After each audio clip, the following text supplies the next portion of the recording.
నమస్కారం, సుమన్ టీవీకి స్వాగతం. నేను గీతాంజలి. ఇవాళ మనతో పాటు ఉన్న అతిథి స్మార్థ పండితులు, శ్రీ పరమాచార్య వైదిక ధర్మ సంస్థ వ్యవస్థాపకులు బ్రహ్మశ్రీ అనిపెద్ది నరేష్ శర్మ గురువు గారు. వారితో మాట్లాడదాం. గురుగారు నమస్కారం అండి. నమస్కారం అమ్మా, శుభం భూయాత్. గురుగారు, వారాల్లో ప్రధానంగా మంగళవారం కానీ శుక్రవారం కానీ కొన్ని నియమాలు చెబుతూ ఉంటారు. ఈరోజు మంగళవారం ఈ పని చేయొద్దు, ఈరోజు శుక్రవారం ఈ పని ఎందుకు చేశారు, ఇవాళ చేయండి మంచిదని, ఇలా పెద్దవాళ్ళు ఎప్పుడు చెప్తూ ఉండే మాటే. కానీ ఇలా వారానికంటే ఒక విశిష్టత ఉందా? ఖచ్చితంగా ఈ వారంలో ఈ పనులు చేస్తే మంచిదని, మంచిది కాదని ఇలా ఉందంటారా? అవి ఏమిటి? చాలా చాలా మంచి విషయం, అందరికీ ఉపయోగపడే విషయం. ఈ వారాల విషయంలో ఒక్కొక్క వారానికి ఒక్కొక్క గ్రహము అధిపతి ఉంది. అట్లా దాని ప్రకారంగా ఆ గ్రహాధిపత్యం చేత గ్రహాల్లో కూడా శుభులు పాపులు, శుభగ్రహం పాపగ్రహం అని ఉన్నాయి. అటువంటి రోజుల్లో ఈ పనులు చేయొచ్చు, ఈ పనులు చేయకూడదు శాస్త్రం చెప్పబడి ఉంది. మొదట సోమవారం. సోమవారానికి అధిపతి ఎవరు అంటే చంద్రుడు. చంద్రుడు చాలా శాంతమైనటువంటి వాడు కాబట్టి సోమవారం నాడు అన్ని కార్యక్రమాలు చేయడానికి అర్హత ఉంది, చేసుకోవచ్చు, అన్నీ చేసుకోవచ్చు. ఒక్క వివాహం తప్ప, వివాహం చేయడం మనకు సాంప్రదాయం లేదు కాబట్టి వివాహం చేయరు, మిగతా పనులన్నీ చేసుకోవచ్చు. తర్వాత మంగళవారం నాడు, మంగళవారానికి అధిపతి కుజుడు. కుజుడు పాపగ్రహం కాబట్టి ఆ రోజున శుభకార్యాలు, వివాహ, ఉపనయన, గృహప్రవేశాది కార్యక్రమాలు చేయకూడదు. ఆ మంగళవారం నాడు చేయవలసినటువంటి పనుల్లో ముఖ్యమైనది ఏమిటంటే ఆపరేషన్, శస్త్రచికిత్స. ఆపరేషన్స్ చేసుకోవడానికి మంగళవారం నాడు చాలా మంచిదని శాస్త్రం చెప్పబడింది కాబట్టి ఆ మంగళవారం నాడు అవి చేసుకోవచ్చు. తర్వాత బుధవారం నాడు, బుధ గురు శుక్ర వారాలు, ఈ మూడు కూడా చాలా అద్భుతమైనటువంటి వారాలు.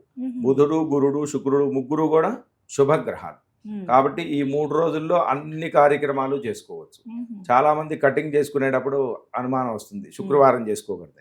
కానీ శుక్రవారమే చాలా మంచిది. బుధ గురు శుక్ర సోమవారాలు ఈ 4 రోజుల్లోనే కటింగ్ చేసుకోవాలి. చాలా మంది శుక్రవారం నాడు చేసుకోరు, అది చాలా అపోహ. శుక్రవారమే మంచిది. ఇంకా కటింగ్ చేసుకోకూడని రోజుల్లో శనివారం ఆదివారమే చేసుకోకూడదు.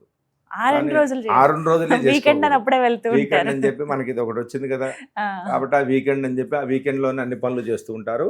శని ఆదివారాల్లో ఆ కర్మ చేయకూడదు. బుధ గురు శుక్రవారాల్లో సుమారుగా అన్ని కార్యక్రమాలు చేసుకోవచ్చు. చాలా మంది శుక్రవారం నాడు ఏదైనా పూజలో ఏదైనా చేసుకొని డబ్బులు ఇవ్వాలంటే ఆలోచిస్తారు, కానీ అది చాలా తప్పు. ఎప్పుడు ఇవ్వకూడదు అంటే ఏదైనా అప్పు ఇవ్వటము అట్లా ఇవ్వకూడదు. కానీ మంగళవారం నాడు, శుక్రవారం నాడు ఏదైనా కార్యక్రమం చేసుకుని వాళ్ళకి ఇవ్వాల్సింది ఉంటే కనుక పంతులు గారికి ఇవ్వాల్సినటువంటి పంతులు దక్షిణ వాళ్ళకే ఇవ్వచ్చు. శుక్రవారం ఇవ్వచ్చు నిరభ్యంతరంగా, నిష్కారణంగా ఇవ్వద్దు. కారణం ఉందిగా, ఆయన పిలిచావు కదా, పూజ చేసుకున్నావు కదా, ఆయనకి దక్షిణ ఇవ్వాలి కదా.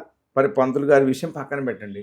నువ్వు ఏదో పని చేయించుకున్నావు, ప్లంబర్ని పిలిచావు, ఇంట్లో పని చేయించుకున్నావు కాబట్టి ఇంకో ఏదో ఒక పని చేయించుకున్నావు, వాళ్ళతో పని చేయించుకున్నావు కదా. పని చేయించుకున్న తర్వాత ఎవరికైనా సరే ఆ పని అమౌంట్ ఆపితే, ఎన్ని రోజులు ఆపితే అన్ని ఇంటూ 2 ఇస్తూ ఉండాలి, డబల్ ఇస్తూ ఉండాలని శాస్త్రం చెప్పింది. అంతే కదా. ఎవరైనా పని చేసుకొని వాడు 4 రూపాయలు తీసుకోవాలి, సంపాదించుకోవాలని ఆలోచిస్తాడు. వాడికి ఇవ్వాల్సింది మనం ఇవ్వకుండా వాడితో పని చేయించుకుంటే ఆ పాపం మనకే కదా. నిష్కారణంగా ఉత్తగా ఎవరితో ఏం చేయించుకోకూడదు. కాబట్టి మంగళవారం శుక్రవారం ఏదైనా కార్యక్రమం చేసుకొని ఏదైనా ఎవరితోనైనా పని చేయించుకొని ఆ రోజు ఇవ్వచ్చు, దానికి ఏమి ఇబ్బంది లేదు.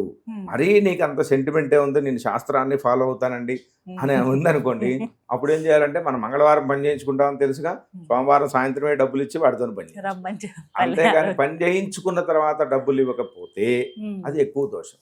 కాబట్టి మంగళవారం శుక్రవారం డబ్బులు ఇవ్వటం తీసుకోవటం అనేది ఆ పనిని బట్టి చేయొచ్చు, నిష్కారణంగా ఇవ్వకూడదు. అలాగే ఇంట్లో ఇలా బూజు దులుపుతూ ఉంటారు కదండి, అవి కొన్ని వారాలు అవి శుక్రవారం అసలు చేయకూడదని, మంగళ శుక్రవారాలు ఆ పనులు చేయకూడదని శాస్త్రం చెప్పబడి ఉన్నది. కాబట్టి శుక్రవారం లక్ష్మీదేవి రావటం ఇవన్నీ జరుగుతాయి కదా, ముందు రోజే శుద్ధి చేసి పెట్టుకోవాలి. ఆ రోజు తొరవకూడదు అంటే దాని ఉద్దేశం ఆ ముందు రోజుల్లోనే శుద్ధి చేసి పెట్టుకోండి. అంటే మామూలుగా శుక్రవారం నాడు లక్ష్మీదేవి వస్తుందని, లక్ష్మీవారం అని మనం అనుకుంటూ ఉంటాం కదా. కాబట్టి ఆ లక్ష్మీదేవి వచ్చినప్పుడు నువ్వు ఇవన్నీ తుడి ఇది చేస్తా అంటే వద్దురా ఆయన. కాబట్టి ముందు రోజు దాన్ని శుభ్రం చేసి పెట్టుకో అని దాని ఉద్దేశం అనమాట. అట్లా కాబట్టి ఆ రోజు శుక్రవారం నాడు డబ్బులు ఇవ్వటం అవి చేయొచ్చు. ఇక శని ఆదివారాలు ఉన్నాయనుకోండి, శనివారానికి అధిపతి శని, ఆదివారానికి సూర్యుడు, వీళ్ళిద్దరు కూడా పాపగ్రహాలే. కాబట్టి ఆ రోజుల్లో కూడా శుభకార్యాలు చేయటం, వివాహ, ఉపనయన, గృహప్రవేశాలు సెకండ్ ఆప్షన్లో పెట్టుకోవాలి. నెంబర్ 1 అని చెప్పడానికి వీల్లేదు. కానీ అదే ఇవాళ నెంబర్ 1 అయిపోయింది. మళ్ళీ ముహూర్తాలు పెట్టమని అడిగితే ఏమంటే సండే వచ్చేటట్టు చూడండి, లేకుంటే సాటర్డే ఈవినింగ్ చూడండి, వాళ్ళే ముందే చెప్తూ ఉంటారు చెప్పేస్తున్నారు. సాటర్డే ఈవినింగ్ కూడా 7 to 9 అయితే మంచిదండి అంటారు. ఇక దానికోసం ఎందుకయ్యా మమ్మల్ని అడగటం, నువ్వే బుక్ చేసుకో అని చెప్తూ ఉంటాం మేము. కాబట్టి శని ఆదివారాలు ఇది మధ్యమం.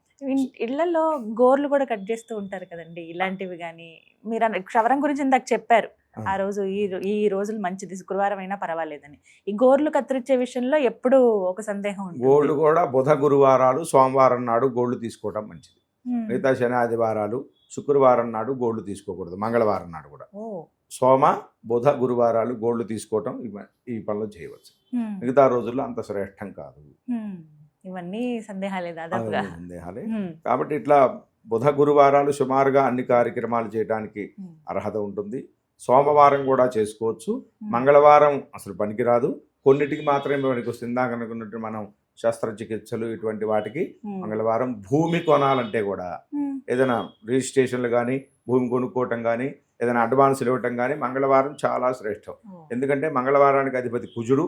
కుజుడు అంటే భూమిపుత్ర, కాబట్టి భూమిపుత్రుడు కాబట్టి మంగళవారం నాడు చేయటం అనేది అది చాలా శ్రేష్టం. ఆ మంగళవారం చేసిన కొంచెం తారాబలాన్ని చూసుకొని చేయాలి, అది తర్వాయి విషయం. కానీ మంగళవారం నాడు భూమికి సంబంధించినటువంటి పనులు చేయటం అనేది శ్రేష్టం.